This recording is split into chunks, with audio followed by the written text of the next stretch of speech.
Hi everyone, and happy Easter. Thanks so much for joining me. And I think I'm a little early, so I'll look at my clock and see I'm still 7:59, but I wanted to make sure. My internet can sometimes be a little spotty here at the spa, but once it gets 8, then I will get started. Oh, everything else is just cake is starting now. 8 o'clock. So again, hi everyone, happy Easter. Thanks so much for joining me tonight. My name's Melissa Williams, and I am the owner and esthetician here at Üesthetics. I really appreciate Indy Maven for asking me to come on and talk to you guys about essential skincare during the COVID-19, which obviously these skincare recommendations are things that you should be carrying through all year long. So we'll talk about that. And we'll also talk about some things that, in my opinion, are just cake. I mean, we have some essential things that you should be doing, and then other products that really are just cake. But who doesn't love cake? I love cake. So there are some products that I love and I use, but if I had to get by with some bare minimums, then I have 4 that I think are important. So a little bit about me. I am a medical esthetician and have been for a little over 15 years. I am a Texas transplant here to Indianapolis. Have been here for about 3 years now. And most of my aesthetic career was spent in a dermatology practice. And the dermatologist that I worked for had a profound passion for skincare. I think we had close to 15 different medical grade skincare lines at our disposal for different patients. And then he also had a passion for lasers. And I was so lucky to work with probably 10 to 15 different lasers, everything from just hair removal on to ablative procedures. So I've had a really great experience in the medical aesthetic industry and wanted to bring some of that knowledge here to Indianapolis. So I'm happy to be here. Okay. So let's get started with some of the essentials. And you wouldn't think that I would have to say cleansing the skin is an essential, but there's some people surprisingly that tell me all the time, oh, I don't wash my face.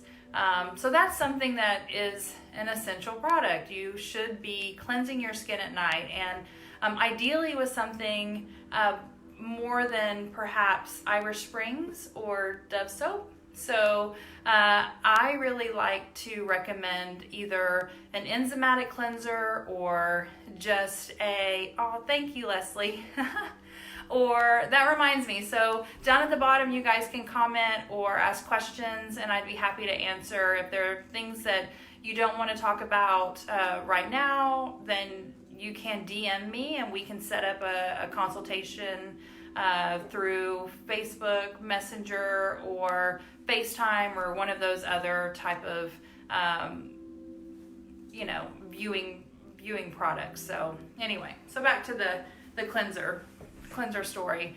So either an enzymatic cleanser I would recommend, or just a gentle cleanser. And everything that I'm saying right now is individualized. So there's certain people that may need something a little bit more, or perhaps you want something to be a little bit more exfoliating, and that's fine, but it's not something that you should be doing every night. Just a gentle cleanser every night is a really good recommendation. Of course, I love the medical grade lines that we carry here, and some practices carry, but if you can only get to CVS or Walgreens, CeraVe is a great cleanser. So there's some drugstore cleansers that are good cleansers that are something that I would say definitely, if you can't get something here or another medical practice, those are safe to use. So that's my number one. The other caveat to that is I use a mineral makeup line. Okay, so thoughts on Cetaphil? Do I need something heavier duty at 36 years old? Actually, it's not the cleanser that needs to be heavy duty. I mean, we're going to discuss some other products that I think you should be using. I really feel like cleansers should be gentle. They shouldn't be stripping away a lot of your natural oils. There's some other products that I think would be better for from an aging standpoint to help with that. Okay, so we'll talk about that in a minute. But I use a mineral grade or a mineral skincare line. I use Jane Iredale. And so with that, it just sits on top of the skin. So not only do I carry a microfiber towel, the Jane Iredale towel that's a microfiber, but also there's a lot of, I have some friends that have little boutiques, and there's a lot of knockoffs and they carry them. Believe it or not, I don't have to, there's nights I don't even use a cleanser. I just use the microfiber towel. It takes off all of my makeup, and then I throw it in the washing machine and it's fresh and I can use it the next day. So that's something that if people, you're like, I don't want to wash my face every night, and I have patients that are not lovers of washing their face every night. As long as you take off the makeup, microfiber towel may be the choice for you. So that's the cleanser aspect. Everybody needs a cleanser, okay? So the next thing that I recommend of the 4 essentials is going to be a exfoliant. So Leslie, this is, at 36, you probably should be using either a retinol or a retin-A or a tretinoin every single night. There are some people, especially coming to Indy, that you may not be able to tolerate that because it's cold here. I think it's dry. It cracks me up in the summer. People are like, oh my gosh, it's so humid. And I'm thinking, I'm from Texas, girl.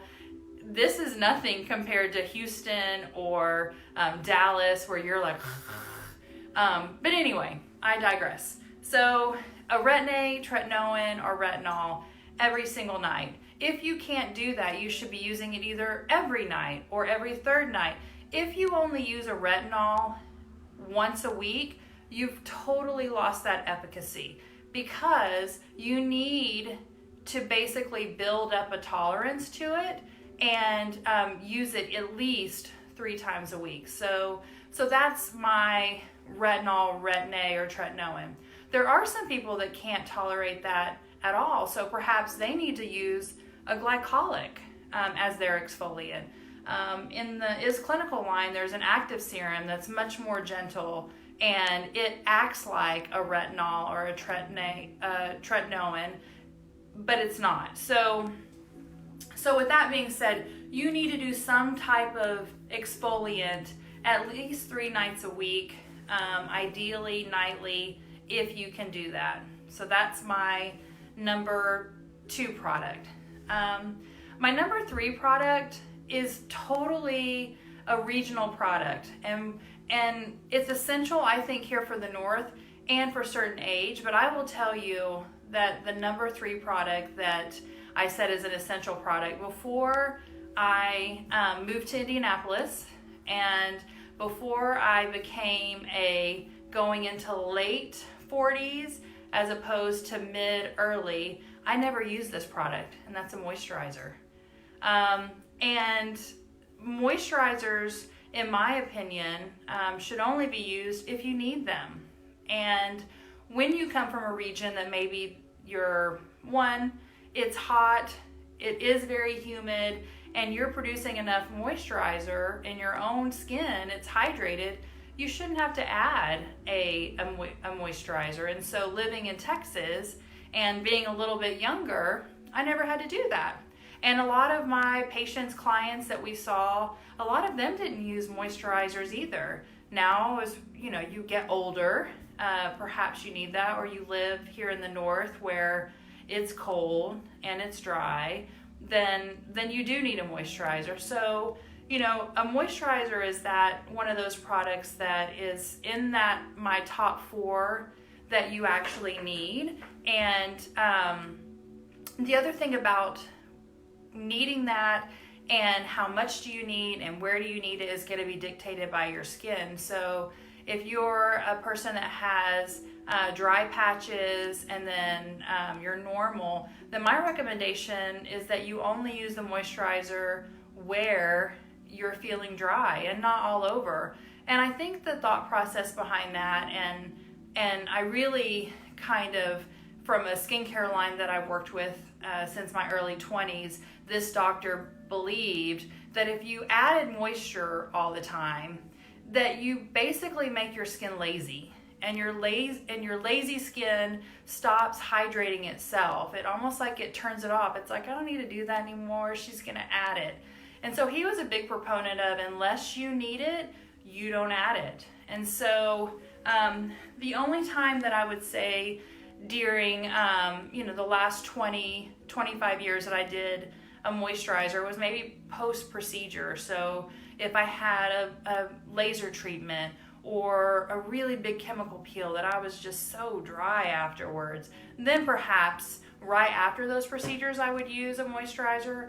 But other than that, not so much. And with a lot of the products that we have out on the market, now you are getting some hydration in those, and they may not necessarily be a true moisturizer. So let's recap my top 3. So of course everyone needs to cleanse their skin, and you guys have some choices there. Again, ideally you're going to be using a gentle cleanser, and this is really important for my acneic patients. They'll come in and they're really scrubbing their skin and they're using some really harsh cleansers, and what they're doing is they're causing more irritation and sometimes causing more acne because their skin is so irritated from being scrubbed on and these harsh cleansers that it doesn't give it time to heal. So gentle cleansers, everybody. And then if you are a diehard, go to bed with your makeup on, please start cleansing your skin. And if you don't want to use soap and water, how about a microfiber towel? So not only do we carry these, but I think you can get them probably on Amazon. So that's my recommendation there. Number 2 is start using some type of retinol or retin-A or tretinoin. And when you first start using that, I want you to use it, you can start every 3rd night and work your way up. So use it every 3rd night for a couple weeks, and then go to every other night for 2 or 3 weeks, and then see if you can use it every night. So that's kind of the second thing.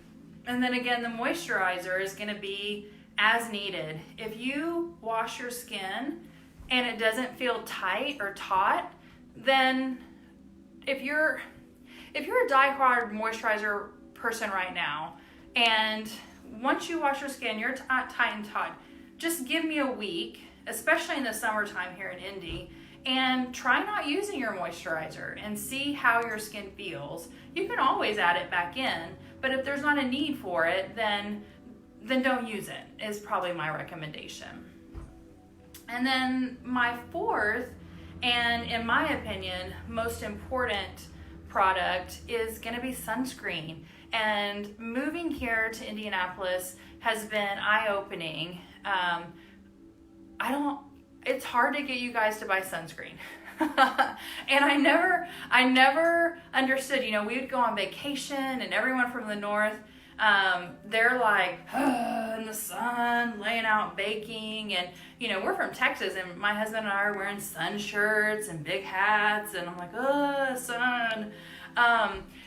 And I didn't understand it until I lived here, and now I get it. These gray days, you want as much sun as you can get. But the problem with that is it's so damaging to your skin. And I know even on these gray days you think you don't need a sunscreen, but with sun you get these UVA, UVB rays, and kind of the way I like to categorize, UVB is burning, right? They're stopping right at the epidermis. Those UVA rays, in the medical aesthetic world, we say, they're aging rays.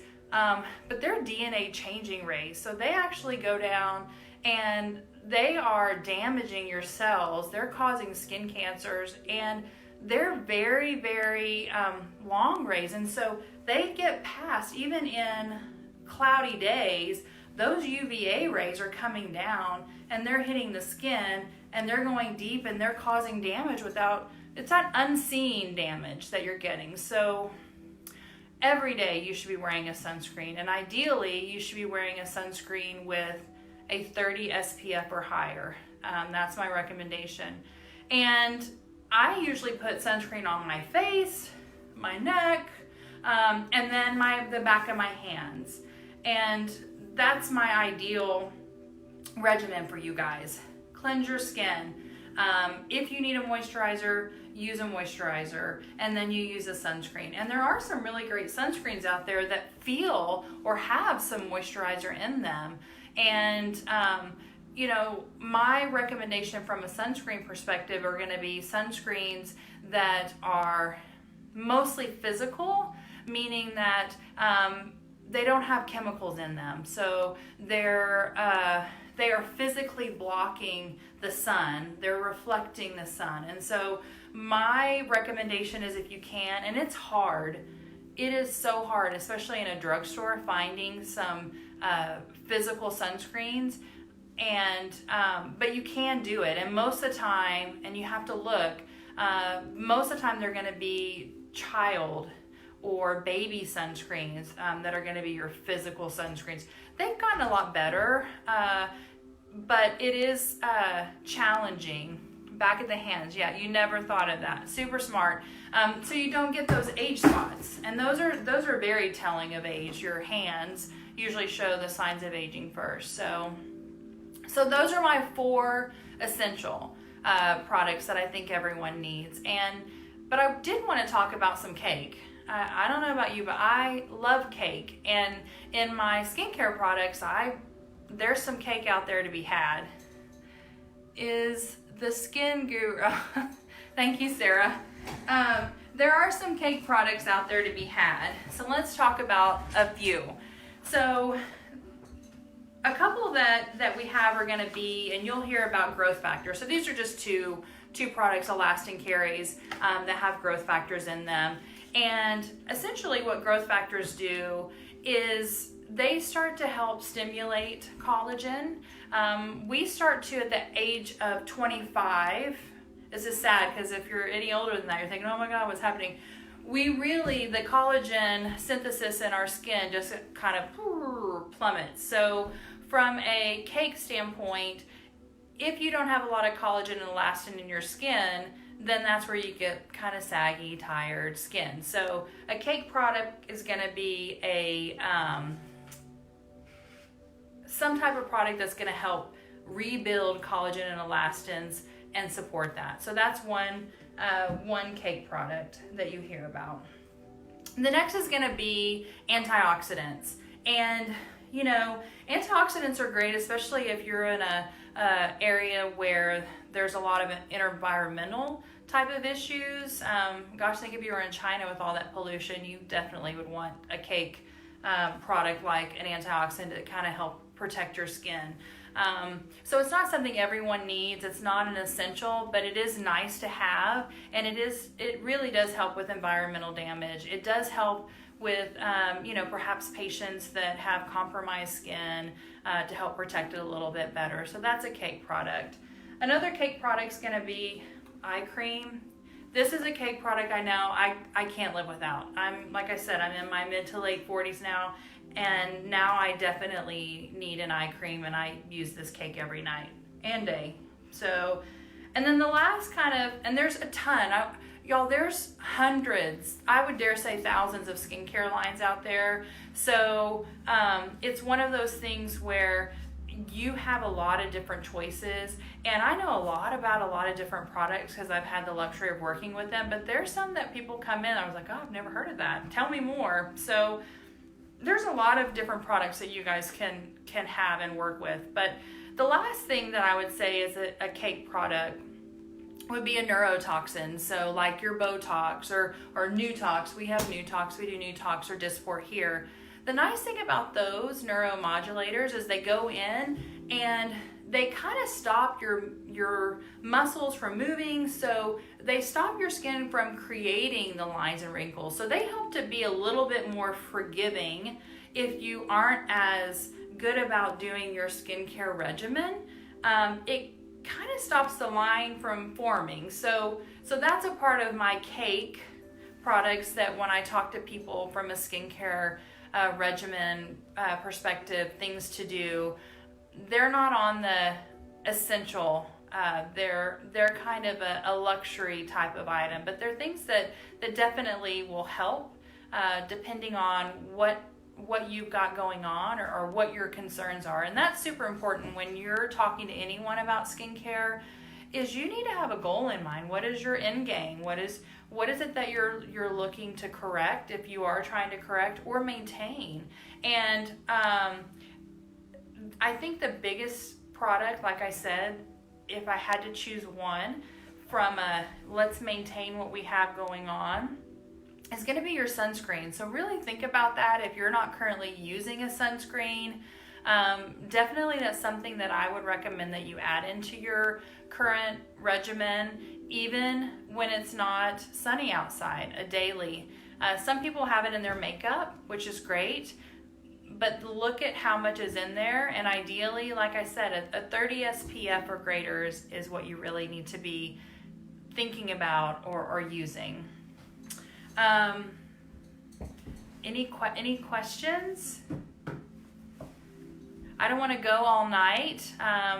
We're 20 minutes into it, but I did want to end with, we are doing complimentary, or I'm doing complimentary consultations. You absolutely can direct message me and we can set up a time to discuss some of your goals. Certainly there are some things that you can do at home.